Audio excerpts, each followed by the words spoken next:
අද අපි කතා කරන්න යන්නේ transition CSS property එක ගැන.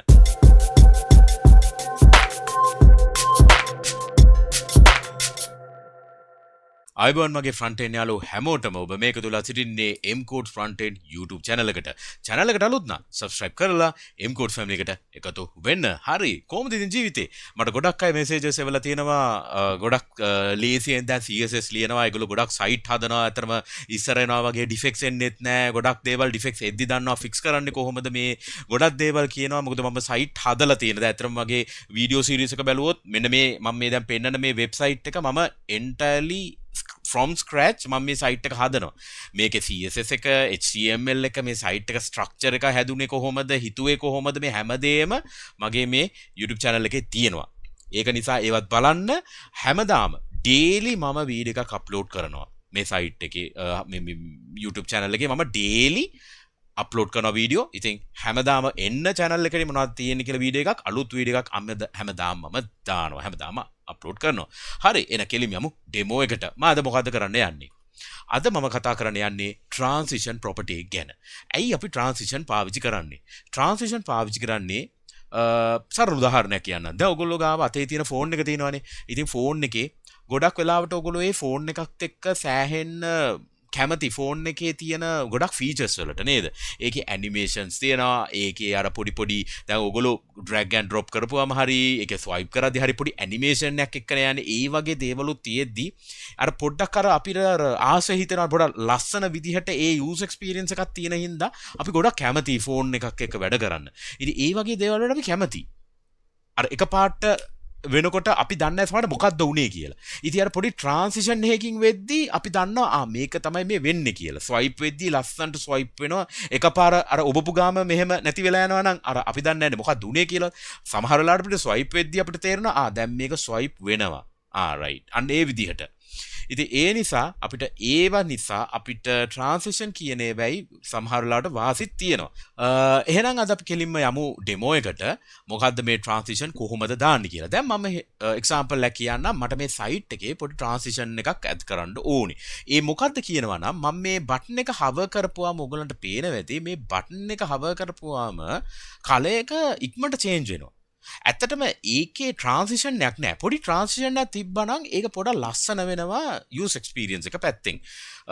ඉතින් මම මේකට transition එකක් add කරන්න. ඒතකොට මම transition add කරනවා නම් කොහොමද add කරන්නේ? අන්න ඒක තමයි දැන් කියලා දෙන්නේ.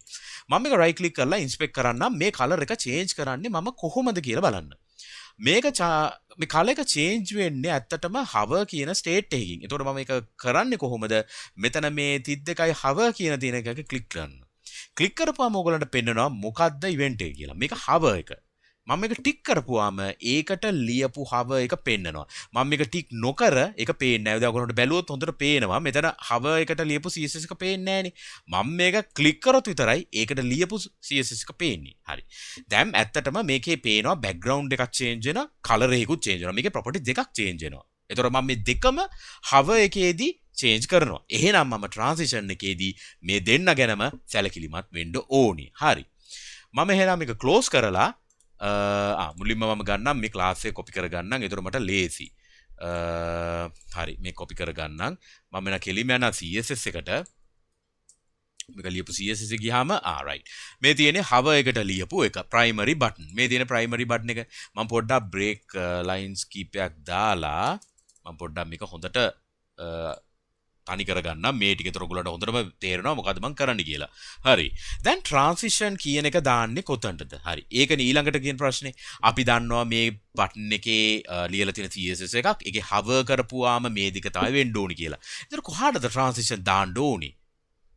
transition හැමතිස්සෙම දාන්නේ අපි දැන් මේ බටන් එක hover කරපුවාමනේ වෙන්නේ. ඒ කියන්නේ බටන් එක hover කරලා ඉවරයි මේ දේ වෙනවා. ඒතර hover වෙන්න කලින් එයාට කෙලිම රෙඩි වෙලා ඉන්න transition එකක් කරොත් මේ දේ කරගන්න කියලා. ඒක නිසා අපි හැමතිස්සෙම දාන්නේ ඒ බටන් එකේ hover එක වෙන්න කලින්. ඒ කියන්නේ නිකම් බටන් එක ඉන්න අවස්ථාවේදී බටන් එක මම ස්ටයිල් කරද්දිම transition එකත් add කරලම තියෙනවා. මොකද අපි දන්නේ නැහැ යාක hover කරයිද නැද්ද කියලා. hover හදිසියෙදි කරොත් ඒතරත් වෙන්නේ මොකක් හරි change එකක් කරනවානේ. background එකක් change කරනවා, color එකක් change කරනවා. එතකොට මම කලින්ම කියලා තියෙනවා ඔයා ready වෙලා ඉන්න transition එකක් හදිසියේදී ආව කරොත් transition එකක් වෙන්නේ කියලා. හරි. දැන් transition වලට තියෙන්නේ මොනවද?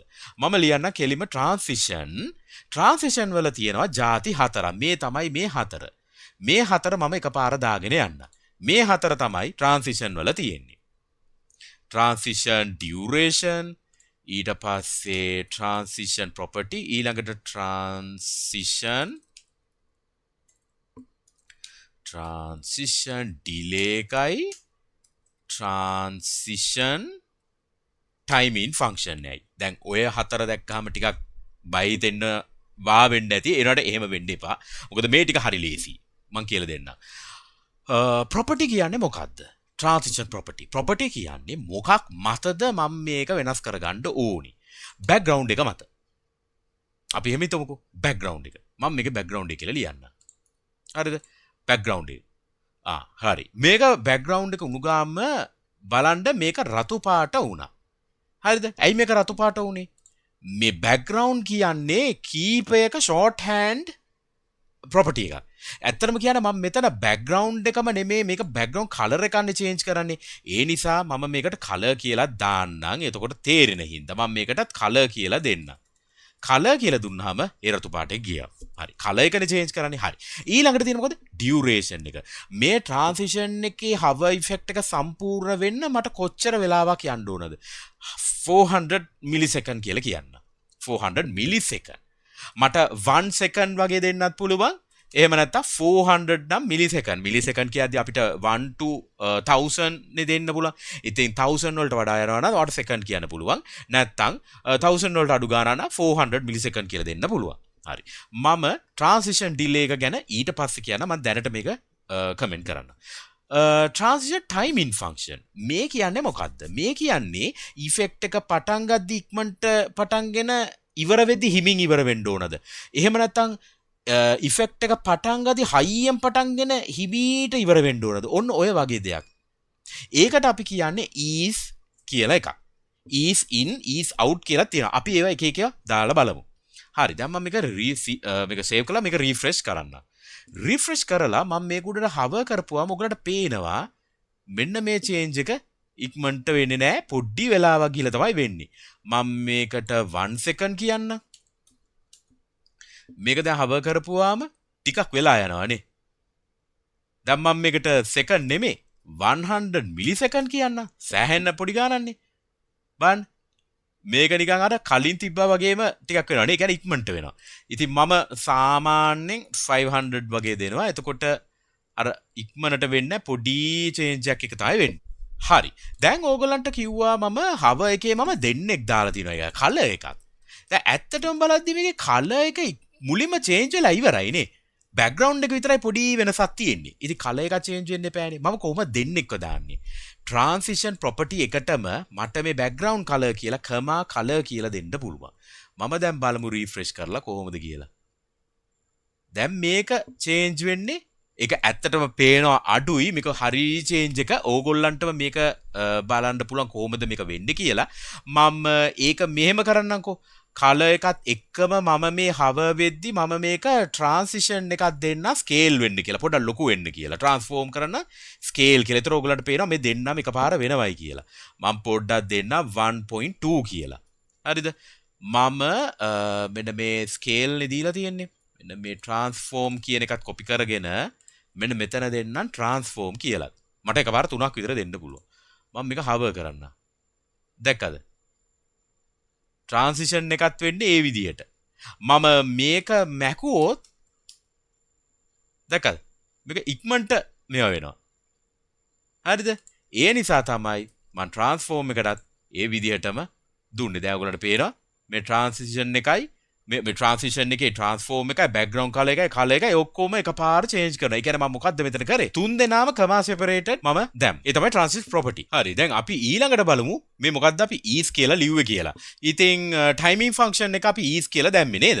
මම මේක මෙතනම right click කරලා අපි බලමු මොනවද මේ function වල තේරුම් කියලා නේද? ඒකනේ ලේසිම විදිය. මෙන්න මේ is කියලා තියෙනවා නේද? මෙතන මම click කරන්න. ක්ලික් කරපුවාම ඕගොල්ලන්ට බලන්න පුළුවන් ඒ මම ලියපු එකේ ඉෆෙක්ට් එක මේ ආපු හැටි. දැන් ආයෙ බලන්න ආයෙ මම ක්ලික් කරපුවාම ඕගොල්ලන්ට මේ උඩ මේ මෙන්න මෙතන මේ තියෙන ඇනිමේෂන් එක පොඩ්ඩක් බලන්න. මම මේ ක්ලික් කරනවා ඒ විදිහට තමයි ඇනිමේෂන් එක යන්නේ. දැන් මම මේක ක්ලික් කරපුවාම ඉන් අවුට් එකේ අදාළ ඇනිමේෂන් එක යනවා. ඊට පස්සේ ওই විදිහට. හරිද? කෝඩ්රික් මේ එක වලට නම් තියෙනවා. ඉතින් නම් ඔයා මේකට කැමති නම් ඒ අදාළ ඉෆෙක්ට් එක පෙන්නනවා. දැන් ඕගොල්ලන්ට දැන් මේක චේන්ජ් කරන්න පුළුවන්. දැන් මේම චේන්ජ් කරලා එතකොට ඔයගොල්ලන්ට බලන්න පුළුවන් මේ ඇනිමේෂන් එක යන හැටි. දැන් බලන්න මේක මෙහාට කරොත් අර පටන් ගද්දි ඉක්මනට පටන්ගෙන හිමීට ඉවර වෙනවා. මෙහෙම කරොත් අර එකපාර බෝලයක් හයියෙන් ගැහුවා වගේ එකපාර ඒක යනවා. අර ඒ ඉෆෙක්ට් එක පෙන්නනවා. කොයි විදිහටද ඒක වෙන්නේ කියලා. දැක්කද? ඉතින් මේ ආපු එක ඕගොල්ලන්ට මෙතනට පෙන්නනවා. ඒතර ඕගොල්ලන්ට තියෙන මේක කොපි කරලා ඔයාට අදාළ මෙන්න මේ ටයිමින් ෆන්ක්ෂන් එකට දාන්න. හරි. දැන් ඊළඟට මම මෙතන මේ ට්‍රාන්සිෂන් ඩිලේ කියලා එකක් කිව්වනේ. මොකද්ද මේ ට්‍රාන්සිෂන් ඩිලේ කියන්නේ? මම මේකට දාන්නම් 1 second කියලා. 1 second දාලා මම ක්ලෝස් කරනවා. හරි. මම මේක හවර් කරනවා. මුකුත් වෙන්නේ නැහැ. 1 second ගිහිලා තමයි මේ වැඩේ වෙන්නේ. දැන් බලන්න ආයෙ මම පෙන්නන්නම්.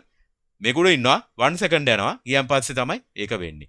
මම මේක කමෙන්ට් කරන්නම්. කමෙන්ට් කරපුවම බලන්න එකපාර වෙනවනේ මේ. හැබැයි මේක අන්කමෙන්ට් කරලා බැලුවොත් ඉන්න ඔය දැක්කද මම හවර් කරන් ඉන්නවා. දැන් ආයෙ බලන්න. හවර් කරන් ඉන්නවා. මුකුත් උන්නේ නැහැ. තප්පරයක් ගිහිල්ලා ඒ වැඩේ වෙනවා. දැන් මම මේක වැඩි ඉලක්කමක් දුන්නොත් 4 කියලා තප්පර 4ක් යනවා මේක වෙන්න. ඔන්න බලන්න හවර් කරන් ඉන්න. අවං කරා ඉන්නවා තාම නෑ. 4ක් ගියන් පස්සේ තමයි ඉෆෙක්ට් එක යන්නේ. ඒක තමයි ට්‍රාන්සිෂන් ඩිලේ කියන්නේ. හරි. දැන් ඕගලන්ට තියෙන ඊළඟ ප්‍රශ්නේ මොකක්ද? මම මේ 4ම ලියන්න ඕනේද? 4ම ලියන්න ඕනේ නැහැ. මේකේ තියෙනවා ෂෝට් හෑන්ඩ් මෙතඩ් එක. මොකද්ද ෂෝට් හෑන්ඩ් මෙතඩ් එක? ට්‍රාන්සිෂන් කියලා දාලා මුලින්ම දාන්නේ ඩියුරේෂන් එක. මම 1 second කියලා දානවා. ඊළඟට ඩිලේ එක දානවා 4 second. ඊට පස්සේ දානවා බෑග්ග්‍රවුන්ඩ් කලර් කියලා. දැන් අහන්න පුළුවන් ඕගලන්ට ප්‍රශ්නයක්. ඇයි ඉතුරු ටික? නෑ ඉතුරු ටික දානවා. හැබැයි ඒක මෙතනදී නෙමෙයි දාන්නේ. ඊළඟට is. පළවෙනි 4ම දැම්මනේ. property එක දැම්මා. ඊට පස්සේ ඩියුරේෂන් එක දැම්මා. පළවෙනිම දාන්නේ ඒක. ඊළඟට තමයි ඩිලේ එක දාන්නේ. ඊට පස්සේ බෑග්ග්‍රවුන්ඩ් කලර් එක දැම්මා. ඊළඟට is කියන එක දැම්මා. ටයිමින් ෆන්ක්ෂන් එක. ඔය 4 දාලා දැන් ඉතුරු දෙක ඒ ටික දාන්නේ කමා දාලා. ඒකත් දාන්නේ මේ ටිකම කොපි කරා මෙතන දැම්මා. කලර් කියන එක කොපි කරලා බෑග්ග්‍රවුන්ඩ් කලර් එකට දැම්මා. ඊට පස්සේ ආයි මේ ටික කොපි කරලා කමා එකක් දාලා ඉතුරු එක ලියනවා. ඇයි මම මේ එකම කොපි කරලා දාන්නේ? මොකද මේ 4 දෙනාටම තියෙන එකම ඉවෙන්ට්ස් ටික. ඩියුරේෂන් නැත් ඒ ගානමයි, ඩිලේ එකත් ඒ ගානමයි, ටයිමින් ෆන්ක්ෂන් නැත් ඒකමයි. හැබැයි වෙනස් වෙන්නේ මෙන්න මේ ප්‍රොපර්ටි. ඉතින් මේ ප්‍රොපර්ටි එක නිසා තමයි මට කමා දාලා කරන්න වෙන්නේ. ඉතින් මෙයා ට්‍රාන්ස්ෆෝම් දාලා මෙන්න මේ 4 එකපාර කමෙන්ට් කරනවා. දැන් ඕගොල්ලෝ බලන්න රීෆ්‍රෙෂ් කරලා මම මේක හවර් කරන් ඉන්නවා. වෙලා යනවා 4ට ගියන් පස්සේ අන්න වැඩේ වුණා. ඒ කියන්නේ අපි අර ඉස්සලා ලියපු එක එහෙම්මම වෙනවා. මම මේක 4 second මම මේකට 400 මම හරි ගානක් දාන්නම් 400 මිලිසෙකන්ඩ් 1 second කියලා දෙමුකෝ. එතකොට මේක ඉක්මනට පේනවානේ. මොකද හවර් එක ඇක්ටිව් වෙලා ඒකයි මට අර පොඩ රීෆ්‍රෙෂ් කරන්න උනේ. මොකද මේ තප්පර 4ක් ගියාට ආයෙ තප්පර 4ක් බලන් ඉන්න ඕනේ ඒක හවර් ස්ටේට් එකෙන් එළියට එන්නත්. හරි. දැන් මම මේක හවර් කරනවා. පොඩි වෙලාවක් ගියා ආවා. ඊට පස්සේ ආයෙ පොඩි වෙලාවක් හිටියා ගියා. ඒ කියන්නේ මම හවර් එකත් වැඩ කරන්නේ එහෙමයි. දැන් මම හවර් කරපු එක මෙහෙම කරාට මම මේක හවර් එකෙන් එළියට ආවා. එළියට අවිල්ලත් ඒ තප්පරයක් විතර යනවා. ඒතර තමයි එළියට එන්නේ. අන්න ඒ වගේ. ඉතින් මට ඕන මේක ඕනේ නැහැ කියලා දන්නත් පුළුවන්. මට ඩිලේ වෙන්න ඕනේ නැහැ. මම මකනවා. ඒකත් මට ඕනේ නැහැ. එහෙම කියන්නත් පුළුවන්. ඒතර මම මේක හවර් කරපු ගාම මේක එනවා. අයින් වුණා. ඉති ප්‍රශ්නයක් නැහැ. හරි. දැන් ඕක තමයි ට්‍රාන්සිෂන් ප්‍රොපර්ටි එකේ වැඩ ටික. හරි. ඊට පස්සේ හරි. දැන් ඊළඟට අපි හිතමුකෝ මෙන්න මේ ඉමේජ් එක ගත්තත් මුකුත්ම නැහනේ. මම මේ ඉමේජ් එකටත් දෙන්නම් නේද? මේ ඉමේජ් එකට මොනවද ලියලා තියෙන්නේ? ක්ලාස් එක හීරෝ ඉමේජ්. මම මේකත් කොපි කරගන්නම්කෝ. මම මෙතනටත් ඩොට් කියලා දාලා හීරෝ ඉමේජ් කියලා දාන්න. හීරෝ ඉමේජ් කියලා දාලා මම මේකේ හරි. මම මේකට දාන්නම් හවර් ස්ටේට් එකක්. හවර් ස්ටේට් එකේ මට වෙන්න ඕනේ ට්‍රාන්ස්ෆෝම් ස්කේල් 1.2. ඊට පස්සේ මට වෙන්න ඕනේ මේකේ ඔපැසිටි. හරිද? ඔපැසිටි එක 1 වෙන්න ඕනේ. එතකොට මම මේ හීරෝ ඉමේජ් එකට මම මෙතනම ලියන්නම් මේ hero image කියන එකටනේ මම මෙතන මොකටද transition දෙන්න ඕනේ? ඒ අදාළ එක්කෙනාට කලින් එක. ඒ කියන්නේ hero image ට. එයාට තමයි transition දෙන්න ඕනේ. transition කියලා දානවා. ඉතින් දැන් මම මේ opacity 1 කිව්වා නේද? දැන් ඊළඟට මම ලියන්නම් මේකේ opacity කියන එක තියෙන්න ඕන විදිහ. opacity තියෙන්න ඕන 0.5. මම මේක කමෙන්ට් කරලා ඔයගොල්ලෝ බලුවොත් දැන් මම මේ දැන් පේනව නේද මෙතන දැන් මේ ඉමේජ් එක පොඩක් පේනවා. මොකද මම opacity අඩු කරලා තියෙන්නේ. හරි. දැන් මේක ස්කේල් කරන්න මම අතර 1.1 දෙන්නම්. මේ hover state එක වැඩ කරා එක මම hover කරපු ගාම උනේ. දැන් ඔයගොල්ලන්ට පේනවා ඇති මේ අර ඉක්මනට වෙනවනේ. ඒක ඉෆෙක්ටිව් නෑනේ මේක හරි ලස්සනට වෙන්නේ නෑනේ. ඒකට තමයි මම transition දෙන්න යන්නේ. දැන් මම transition දෙන්න. මොකද්ද මුලින්ම දෙන්නේ? transition property එක ලියන්නේ මුලින්ම delay එක 400 millisecond කියලා දෙනවා. ඊට පස්සේ මොකක්ද දෙන්නේ? opacity. ඊට පස්සේ කවුද? ease කියලා දෙනවා. හරි. එච්චරයි දෙන්න තියෙන්නේ. හරිද? මම මේක refresh කරන්න. තව කවුද ඉන්නේ? transform scale එකක් තියෙනවානේ. n එකටත් මම දෙන්න. මේකත් copy කරලා දැන්ට දාලා transform කියලා දෙමු. මෙතනට. හරි. දැන් මම මේක hover කරපුවම ඔයගලට පේනවා ලස්සන effect එකක් එක්ක මේක scale වෙනවා. opacity එනවා ඒ ගාම්ම. හරිද? ඔන්න ඔය තමයි අපි transition කියන එක ගැන අද වීඩියෝ එකේ අපි කතා කරන්න මට උනේ. ඉතින් transition property එකේදී ඕගොල්ලෝ සමහර වෙලාවට දැකලා ඇති මෙන්න මෙහෙම එකක් පාවිච්චි කරනවා. දැන් මම මේ ඇත්තටම attribute name එකෙන්ම ගන්නවානේ. සමහර අය මේකත් මකලා ලේසියට දානවා all කියලා. all කියලා මම මේක refresh කරොත් මොකද වෙන්නේ කියලා බලමුද? ඒකම වෙනව නේද? එතකොට ඇයි මම මෙහෙම separate කරේ කමාවලින්? ඇයි all දැම්මේ නැත්තේ? all දාන එකේ පොඩි දෙයක් තියෙනවා performance පැත්තේ. දැන් ඇත්තටම අපි මේ MCodes channel එකේ අපි ගොඩක්ම performance පැත්තත් බලනවා. ඉතින් නිකම්ම site එකක් ඔහේ හදන්නත් හොඳ නැහැ. අපි performance උත් බලන්න ඕනේ පුළුවන් තරම්. මොනවා හරි අවුලක් මමත් වැරද්දක් කරොත් ඕගොල්ලොත් comment box එකේ දාන්න. මම මේ වෙලාවේ ඔයගලන්ට කියන්න යන්නේ all කියන property එකේ තියෙන ප්‍රශ්නයක් ගැන. all එකේ ප්‍රශ්නය කියන්නේ performance පැත්තේ විතරයි. නැත්තම් වෙන වැඩේ වෙනවා. ප්‍රශ්නේ තමයි GPU අපේ කම්පියුටර් එකේ හරි මොබයිල් ෆෝන් එකේ හරි අපි හිතමු අඩු මේ රික්වයර්මන්ට් අපි හිතමු අඩු ස්පෙસિෆිකේෂන් තියෙන ෆෝන් තියෙනවනේ. ඊවල අපි මේ all කියලා ඇට්‍රිබියුට් එක දැම්මොත් මේ transition එකේදී හැම එකම එකපාර run වෙන්න ගන්නවා. අපි හිතමු මේ hover state එකේ මම කීපයක් දීලා තියෙනවා කියලා padding වෙනස් වෙන margin වෙනස් වෙන හැම එකම වෙනස් වෙන කියලා. නමුත් මේ හැමදේම මට transition එකේ ලියන්න ඕනේ නැහැ. මෙහෙම transition එක all කිව්වොත් අර ලියපු හැම එකම එකපාර මේකටත් apply වෙනවා. මට මේකේ වෙන්න ඕන opacity එකයි scale එකයි විතරයි නම් transition වෙන්න. එහෙනම් අර ඔක්කොමටම කියලා all දෙන්න ඕනේ නැහැ. ඒ නිසා තමයි අපි all නොකිය ඇත්තටම අපිට transition වෙන්න ඕන එක තමයි අපි ඒකට වෙන වෙනම දාන්නේ. ඒක ටිකක් ඔළුවේ තියාගන්න. හදිසියේදීවත් අපිට hover එකේදී අපි වැඩිම 2යි 3යි නම් කමක් නෑ all දැම්මට. හැබැයි තව ගොඩාක් අපි ලියපු වෙලාවකට all නම් දාන්න එපා ඒ ප්‍රශ්නේ නිසා. ඒ performance ප්‍රශ්නේ නිසා. හරි. එහෙනම් එච්චරයි අද වීඩියෝ එකේදී. වීඩියෝ එක හොඳ නම් like කරන්න. මම වීඩියෝ 50කට වඩා මේ channel එකේ දාලා තියෙනවා. ඉතින් ඔයගලන්ට එක වීඩියෝ බලන්න පුළුවන්. ගොඩක් දේවල් ඉගෙන ගන්න පුළුවන් මේ වගේම. මම හැමදේම full deeply මම කියලා දෙනවා. එහෙනම් channel එකට අලුත් නම් subscribe කරලා වීඩියෝ එක හොඳයි නම් like කරන්න. එහෙනම් ඊළඟ වීඩියෝ එක අපි හම්බෙමු. එහෙනම් හැමදේටම ජය වේවා. cheers අපි කියා.